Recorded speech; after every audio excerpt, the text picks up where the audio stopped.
कहीं सरवले जाए। मीराबाई राजपाट में बड़ी हुई, राजा के घर जन्म हुआ, लेकिन भक्ति का रंग चला तो राजपाट छोटा लग गया कि राज का सुख छोटा है, परमात्मा की भक्ति का सुख परमानंद देता अथा सुख। तो नाचने से नहीं डरी, शर्माई नहीं, मारना चाहा राणा ने तो मरने से नहीं डरी, मार दो पर भक्ति नहीं छोड़ोगे। अगर भक्ति में मृत्यु भी आ जाए तो मेरे कृष्ण भी नहीं, जीवित हो तो कृष्ण जी की हो, और शरीर छूट गया तब भी उनकी हो, भक्ति नहीं छोड़ेंगे। चाहे संसार वैरी हो जाए, संसार वैरी हो जाए, चारों तरफ दुश्मन हो जाए, पर भक्ति का रंग चढ़ गया तो उतरेगा नहीं। ऐसा आज भी है, आज भी है और कल भी रहेगा। जिन पे भक्ति का रंग चढ़ गया उनके कभी काम तो बिगड़ते नहीं। बताते हैं रोज भी कि अगर 10 रुपए का बिगड़ेगा तो 1000 रुपए का सुधारने के लिए बिगड़ेगा, कि इसे 1000 देनी है, पहले 10 का बिगाड़ के दे दो। जब प्रजापति कुम्हार घड़ा बनाते हैं ना, तो पहले कच्चा होता है, उसे बहुत तेज अग्नि से आवे में पकाते हैं, मिट्टी को गरम करते हैं, खूब तपाते हैं, पहले मिट्टी को ठोकते हैं, फिर मिट्टी लाएंगे, भिगोएंगे, खूब कूटेंगे, खूब कुटाई करेंगे मिट्टी, फिर खूब लाद गुस्सों से उसे दबाएंगे, पीटेंगे। उसके बाद उनके जो भी औजार हो ठोकने के उन्हें ठोकेंगे। उसके बाद अग्नि में तपाएंगे, और अग्नि में तपाने के बाद तब घड़ा बनेगा, और फिर उसे बजा कर देखेंगे कि कहीं से टूटा हुआ तो नहीं। जब किसी को देंगे तो बजा के देंगे कि टूटा हुआ तो नहीं। अगर टूटा हुआ होगा तो आवाज करेगा, और सही होगा तो टाए टाए करेगा, ढबर ढबर नहीं करेगा। तो अगर भक्त हो ना तो ये काम चलेगा। जो मिट्टी का शरीर लिए बैठे हो ना, 5 तत्वों से बना शरीर मिट्टी का ही है, इसे या तो गाड़ दिया जाएगा जमीन में, या आग लगा दी जाएगी, या जल में बहा दिया जाएगा। तो इसे भगवान जी पहले ठोकते हैं, जैसे कुम्हार ठोकता है ना मिट्टी को, खूब पीटता है पहले बारीक करने के लिए। तो पहले तो तुम बारीक करेंगे, और बारीक से कहे भाई भगवान पूजा करता हूं फिर भी मेरी ठुकाई चल रही, तो घड़ा नहीं बनोगे, मिट्टी ले जाओगे। याद करके ले जाना। अपने आश्रम में थोड़े दिनों में परीक्षा शुरू हो जाती है, इसलिए छीत भी है। अरे ठुकाई ना हो, परीक्षा ना हो तो लाखों की संख्या से ऊपर भीड़ हो जाती है, लेकिन 2-4 मंगलवार शुरू ठुकाई होने से। भगवान सोचते जल्दी से जल्दी दूँ इसे, और अगर जल्दी से जल्दी दूंगा तो ठुकाई शुरू नहीं कर लूंगा। ठुकाई 2-4 साल बाद, फिर 2-4 साल तक परीक्षा ना हो तो क्लास नहीं पढ़नी।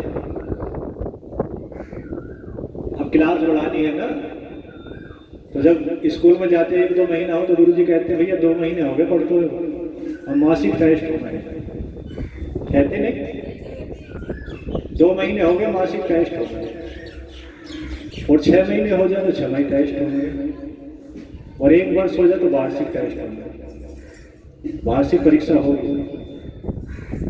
तो जब आश्रम में 2-4 मंगल हो जाए ना, 6-7 मंगल हो जाए, 2 महीने तो निकल ही जाए, तो मासिक परीक्षा तो होनी है। तो कहते हैं गुरुदेव 6-7 मंगलवार हो गए, शुरू में तो आराम मिला था, अब आराम ना दिखाई दिया। मैंने हो गई ठुकाई शुरू, हो गया काम शुरू। जब शुरू में आराम मिला था तो अब सहन कर लो, आगे फिर मिलना शुरू हो जाएगा। तो तपस्या वो है, करेंगे तो परीक्षा भी होगी।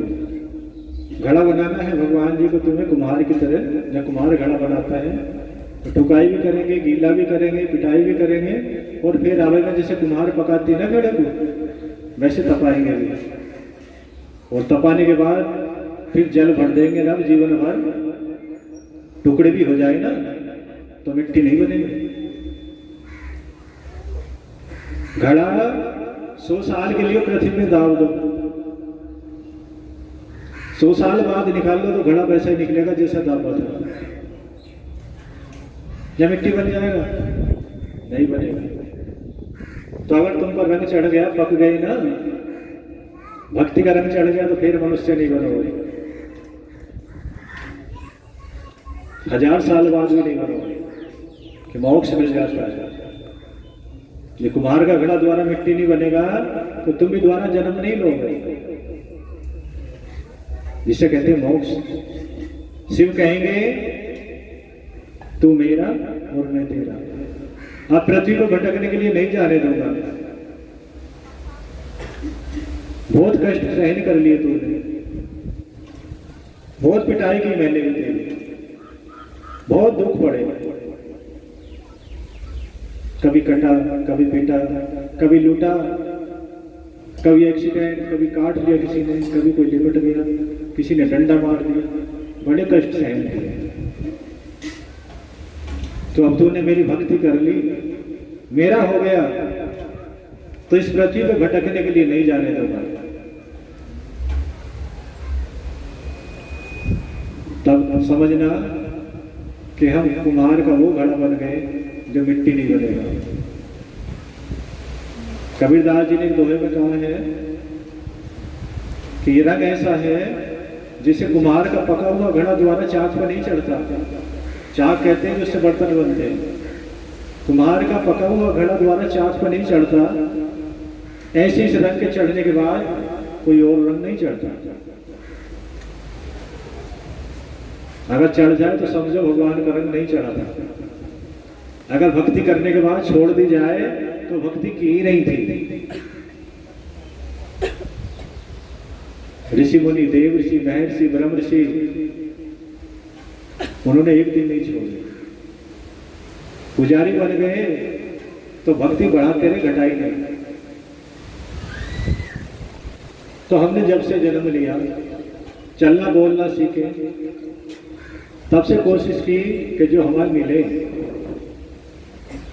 जो हमारे पास आए या किसी के पास हम जाए तो भक्ति करें, तपस्या करें, आराधना करें, साधना करें और तपस्वी बन के अपनी आत्मा का उद्धार कर लें, अपनी आत्मा को परमात्मा के पास ले जाए। बचपन से कोशिश करते हैं। खेतों में मजदूर काम करते थे, खेती का काम नौकर करते थे। हमारी स्कूल की छुट्टी हुई तो उनके साथ चले गए, खेला करने चले गए, जंगलों में घूमने चले गए। तो उन्हें समझाते थे कि कितनी मेहनत कर रहे हो, कितनी तेज गर्मी है और पसीना बह रहे हैं, सारे कपड़े पसीने में भीग गए। तुम्हारी मेहनत देखकर तरस आता है कि तुम यहाँ से जाने के बाद शाम को गंदा खाना खा लोगे तो तुम्हारी पूरे दिन की मेहनत बेकार हो जाएगी। तो मजदूर कहते थे बेकार हो जाएगी कैसे? कि जब हमें गर्मी ने सताया, दुखों ने सताया, किसी ने सताया और हमने अपने से नीचे वालों को सता दिया तो हमारा ध्यान भगवान जी नहीं रखेंगे। कोई अपने से नीचे वाले को सताए और उसे उस ऊपर वालों ने सताया, उससे ऊपर उसके ऊपर वालों ने सताया, तो जो किसी को सताएगा उसका ध्यान भगवान नहीं रखेंगे, शिव नहीं रखेंगे। शिव उसी का ध्यान रखेंगे जो किसी को ना सताए। अब तुम्हें मजदूरी करनी पड़ रही है, खेतों में खून पसीना एक करना पड़ रहा है, शाम को जाओगे मछली खा लोगे, मुर्गा खा लोगे, हत्या कर दी, तो एक तरफ तो तुम्हारी हत्या हुई कि कष्ट सहन किए गर्मी के पसीने के, पूरे दिन खेत में काम करा, और शाम को तुमने अपने से नीचे वालों को कष्ट दे दिए। तो तुम्हारा खून नहीं है ये तुम्हारे शरीर के अंदर तुम्हारा ब्लड नहीं है। तो कहते तो भैया किसका है बच्चे, कि मुर्गे का खून है, मछली का खून है, बकरे का खून है। तुम्हारा खून होता ना, उससे मेहनत करते तो भगवान तुम्हारा 100% ध्यान रखते, तुम्हें गर्मी से बचाते, धूप से बचाते और धनवान कर देते। कितने साल मजदूरी करते होंगे, आज भी गरीब हो, कंगाल हो, तो तुम्हारा क्या ध्यान रखेंगे शिव, जब अपने खून से मेहनत नहीं करते। बकरे के खून से मेहनत करते हो, मुर्गे के खून से मेहनत करते हो, जो खाते हैं उससे खून बनता है। जो भी हम खाते हैं, शाकाहारी हो या मांसाहारी हो, कोई मांस खाता है जैसे शेर है, चीता है और बहुत सारे जीव जंतु हैं, तो उनके मांस से खून बनता है। जो शाकाहारी जीव है, हिरन और नीलगाय, महिला और भैंस, गाय, जो शाकाहारी है उनका घास फूस से खून बनता है। और ये मनुष्य है, इससे खतरनाक तो कोई है नहीं। मनुष्य से अच्छा भी कोई नहीं है जीव जंतु, और इससे खतरनाक भी कोई नहीं है। ये पशुओं का भी खाना खाता है, भेड़ बकरियों का भी खाता है, गाय भैंस का खाना भी खाता है। शास्त्रों में लिखा है, सामाजिक विषय में लिखा है कि मनुष्य सर्वभक्षी है। सर्वभक्षी से कहते हैं सब कुछ खाने वाला। ये शाकाहारी भी है और मांसाहारी, ये कीड़े मकोड़ों को भी खा जाता है। मनुष्य सांप को, भेड़ को, बकरी को, कुत्ते को, मेंढक को, चिंगा, जड़, कोई ऐसा नहीं बचा जिसे मनुष्य नहीं खाता। तो इससे खतरनाक है कोई? अरे शेर से डरते हैं कि मांस खाता है, हमला कर देगा। तो आदमी तो उससे भी खतरनाक, अगर आदमी बिगड़ जाए तो कुछ लोग मुर्दे को खाते हुए पकड़े गए थे। ऐसे खतरनाक कोई? जिसे कोई नहीं खाता ना, उसे आदमी खाता है। 3-4 आदमी पकड़े गए थे सिवारे, जैसे मुर्दे में आग लगाकर घर को गए ना मुर्दे वाले, उन्होंने जलता हुआ खींच लिया और बुझा के ठंडा करके खा रहे थे।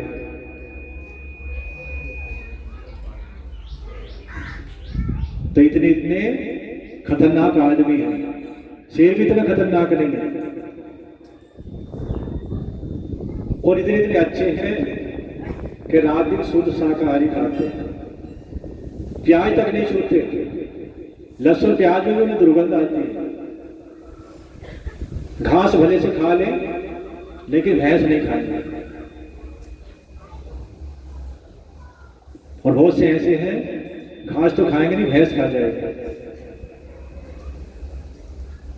अरे मनुष्य शरीर मिला था, आत्मा तुम्हारी परमात्मा तक पहुंच जाए। अपनी आत्मा का ऐसा शरीर बना के भेज रहा हूं,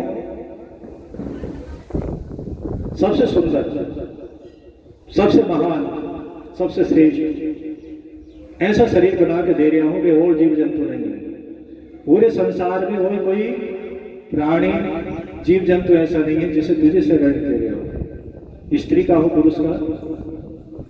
इससे सुंदर शरीर किसी जीव जंतु का नहीं। लेकिन इससे ज्यादा गलती भी कोई नहीं कर रहे। इसमें देव ऋषि भी है, नह ऋषि भी है, ब्रह्म ऋषि भी है, और इस शरीर में राक्षस भी है।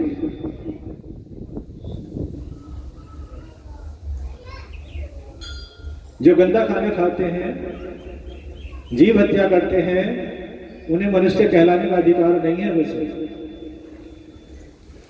मानव नहीं है, हम नहीं कह रहे, शास्त्र कह रहे हैं, सामाजिक विषय कह रहे हैं, वेद पुराण कह रहे हैं कि मानव मनुष्य वही है जिसके अंदर मानवता हो, शुद्ध खाना खाता हो। जो खाना बनाया ना मनुष्य के लिए, भगवान जी ने जो भी खाना बनाया वो शाकाहारी बनाया। मनुष्य को मांसाहारी नहीं बनाया। मनुष्य अगर मांसाहारी बनाया होता तो मनुष्य के 4 दांत बड़े होते, 2 नीचे के और 2 ऊपर के। मांस को चीरने के लिए जितने भी मांसाहारी जीव हैं सबके 4 दांत बड़े हैं, 2 ऊपर के और 2 नीचे, तभी समझ लेंगे मांसाहारी है। लेकिन जिसके दांत सारे एक सार हैं, चाहे भैंस हो, गाय हो, घोड़ा हो, हिरन हो, मनुष्य हो, जिसके भी दांत एक सार, समझ लेना शाकाहारी है। और मांस वो खाते भी नहीं है मनुष्य के अलावा। ना तो भैंस मांस खाती है, ना गाय खाती है, ना हिरन खाता है, ना बकरी खाती है। जो शाकाहारी है ना,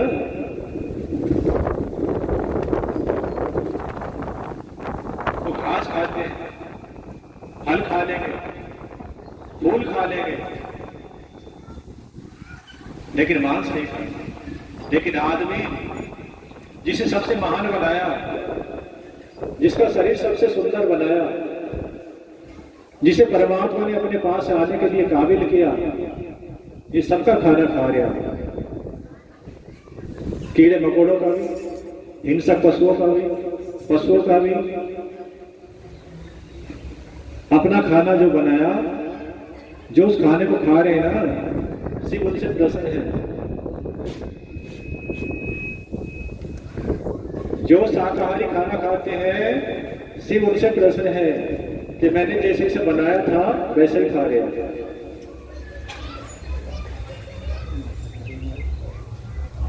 अब तपस्या नहीं की और पशुओं जैसा खाना खाया, हिंसक पशुओं जैसा, तो हिंसक पशु बने, बचाने वाला मत नहीं रहेगा। पूजा करने के बाद भी वो पूजा फल नहीं देगी।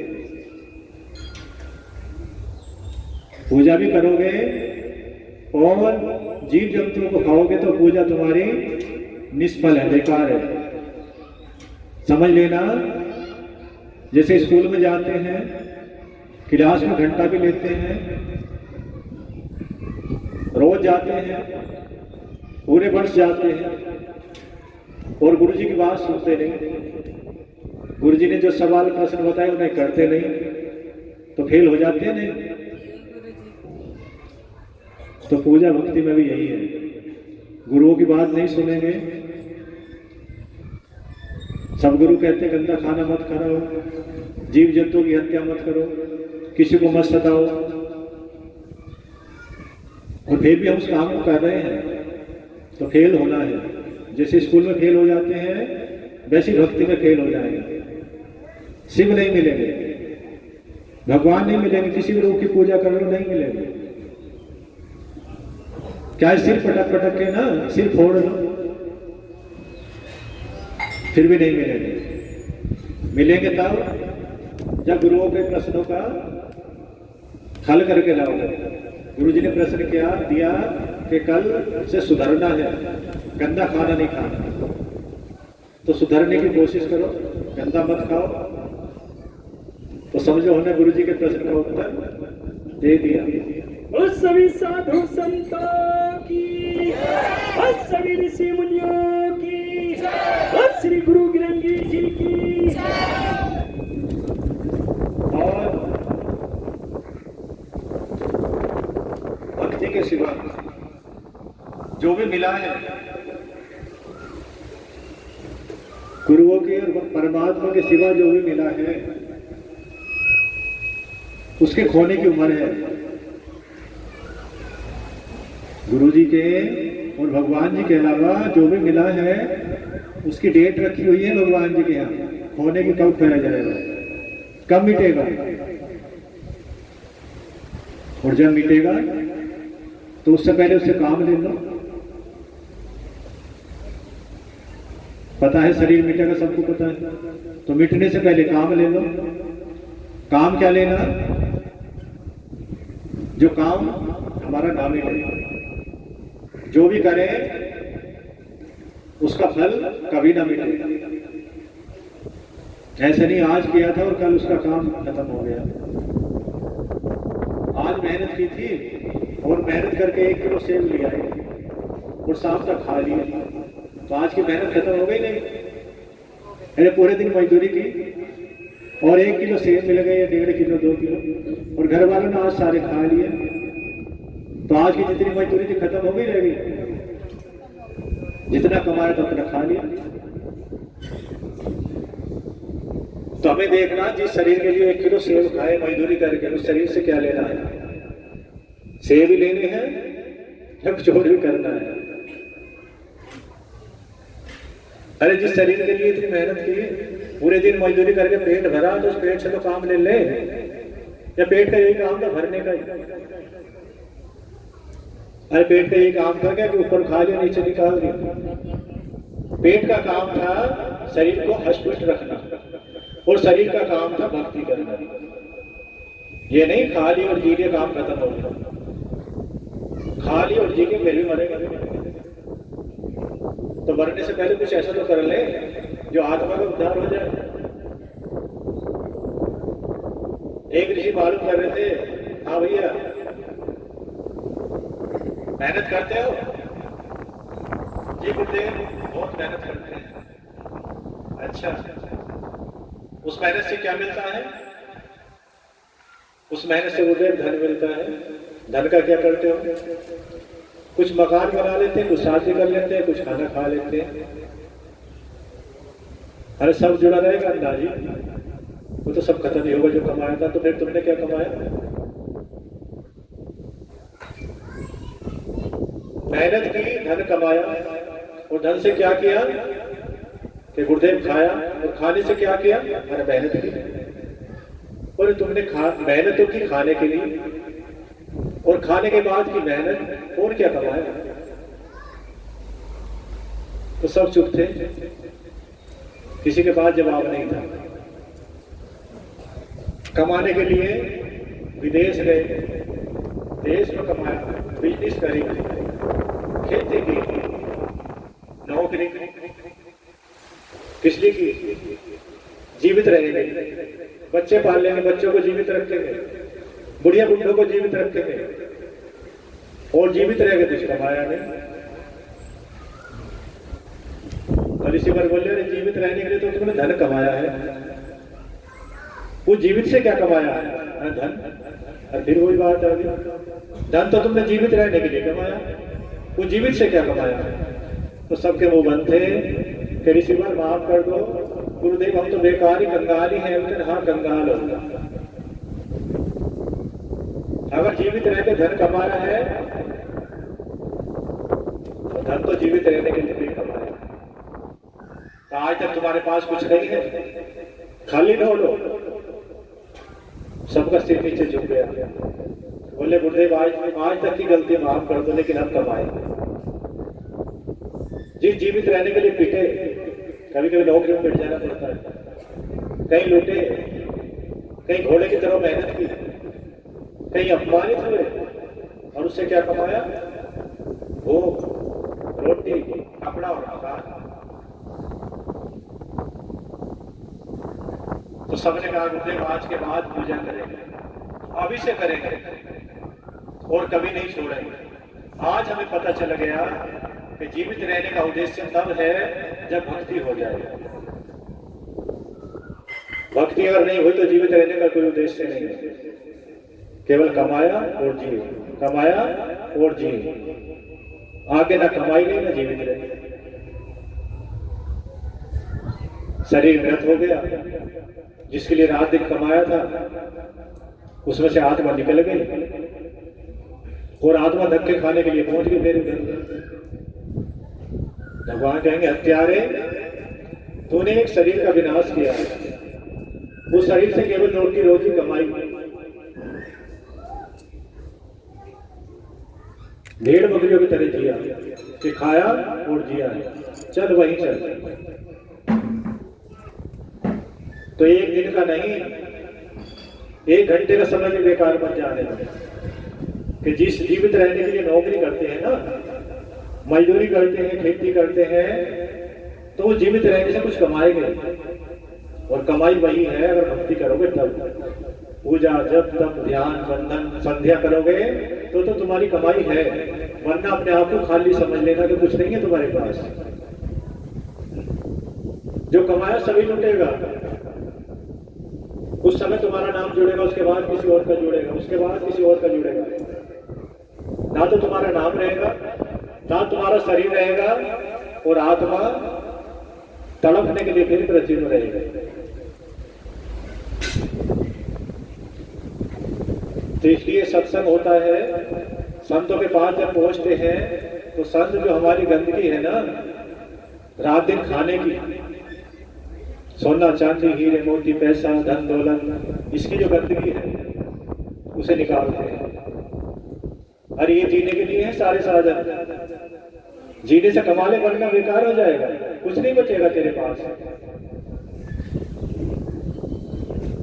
सब देख लेना जब बुढ़ापा आ जाए कि क्या क्या हमारे दादी दादा 5 थोड़े दिनों में हमारा होने वाला है। अरे ऐसा है नहीं, जब बुढ़ापा आ जाए तो देखते हैं इनके पास क्या क्या और बचा है। जवानी में तो उनके लिए कमाया, लेकिन बुढ़ापे में जो अपने लिए जोड़ कर रख लिया ना, उसको और निगाह है कि कब हवा निकलेगी नहीं, कब आत्मा निकलेगी, कब हम कब्जा करेंगे इनके धन में।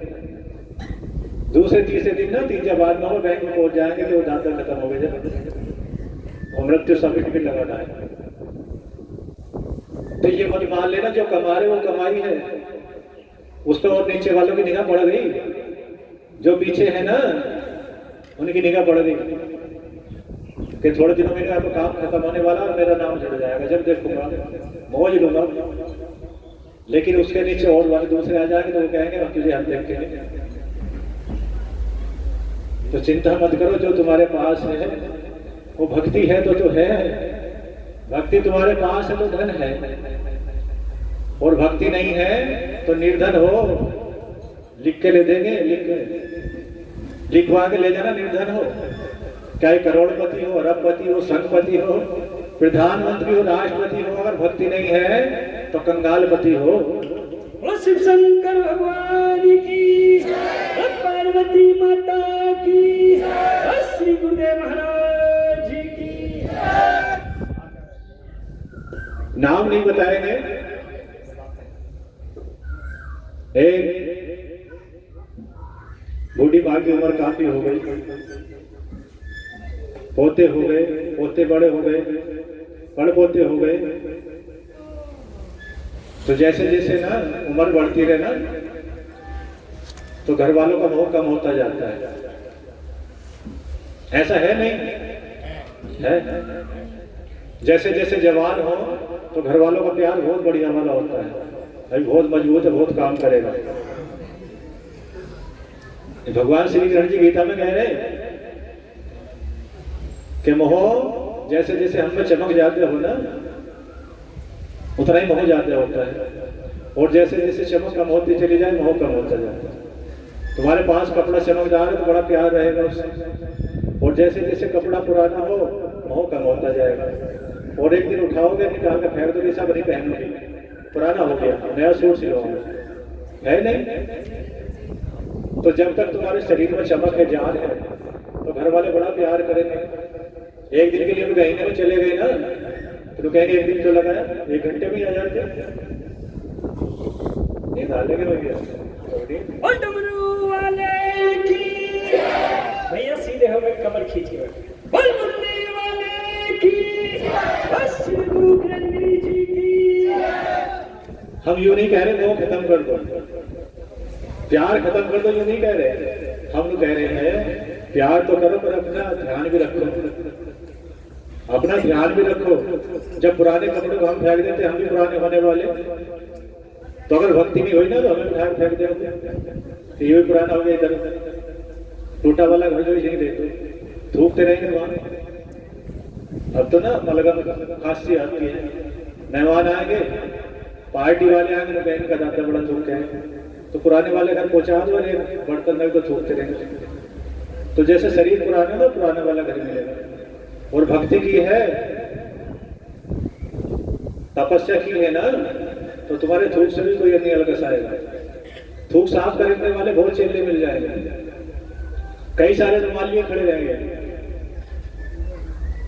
और पूजा भक्ति ना की ना, जिनके लिए रात दिन कमाया, तो पुराना घर देंगे, पुराने कपड़े देंगे, और थोड़ी बहुत बात चलाई तो लात भी देंगे, थोड़ी बहुत जीभ चलाई तो लात भी देंगे ऊपर से, और बहु गाली देंगे। पोते की बहू नहीं, बुढ़े चुप 2 रोटी खाते रहे, खा ली, वरना काम खत्म कर देंगे। ठीक है ठीक है, चाय देकर चाय और बंद हो जाएगी। तो प्यार तो करो, भगवान ने कहा प्यार करो पर फंसो मत। ऐसे मत फंसो कि बुढ़ापे में लात खानी पड़े। और जो तुम्हारे पास पैसा जोड़ा, सोच लें इनका काम जल्दी खत्म हो जाए तो हमारा हो जाएगा।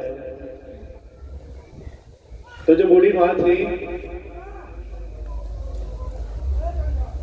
उनकी इंतजार में थे पड़पोते कब समाप्त हो जाए, हमारी गंदगी दूर हो जाए। बूढ़ी माँ को थूकने का ही काम है।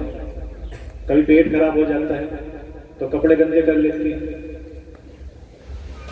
तो जिस दिन वो समाप्त हुई ना, शरीर छोड़ा, तो पोते तो थोड़े बहुत रोए थे, पर पोता कोई नहीं रोया। और खुश होकर गए थे, दादी मर गई आज। खुश होकर गए थे, आज दादी मर गई। तो कितनी खुशी का विषय था उनके लिए कि आज घर की गंदगी दूर हो गई। तो सचेत रहो, तुम्हारे भी अगर पड़पोते हो गए ना तो बड़े खुश हो गए कि मर गया आज, अच्छा है। तो उससे पहले ऐसी भक्ति कर लो कि वो भी रोए, पड़पोते भी रोए, एरिया वाले रोए, देश वाले रोए, गांव वाले रोए कि हमें बड़ा सुख था। सुख को रोते हैं सब। और ऋषि मुनियों का, पुजारियों का, तपस्वियों का ना, जब तक आखिरी सांस है तब तक भी ये सुख देते हैं। और सुख देते हैं तो सुख के लिए सब्र होते हैं कि अभी नहीं जाने चाहिए। बुढ़े से देखो पता चलेगा काम खत्म हो गया, अब कोई सुख देने वाला नहीं। लेकिन तपस्वियों का, अगर आप तपस्या करती हो या करते हो तो सबको ये पता ही नहीं, अब बीच से सुख है, अब बीच से आशीर्वाद मिलेगा कि हड्डी हड्डी ना बची है। 100 साल उम्र हो जाए या 150 साल हो जाए, फिर भी सब प्यार करेंगे, अलकसाएगा नहीं कोई। और 100 घर वाले नहीं, 1000 घर वाले प्यार करेंगे। वो तपस्या के द्वारा ही है, और किसी द्वारा नहीं है। कहे आप कितने बड़े पति बन जाओ, अरबपति खरबपति, अगर तपस्या नहीं हुई तो लास्ट में आगे सम्मान नहीं मिलेगा।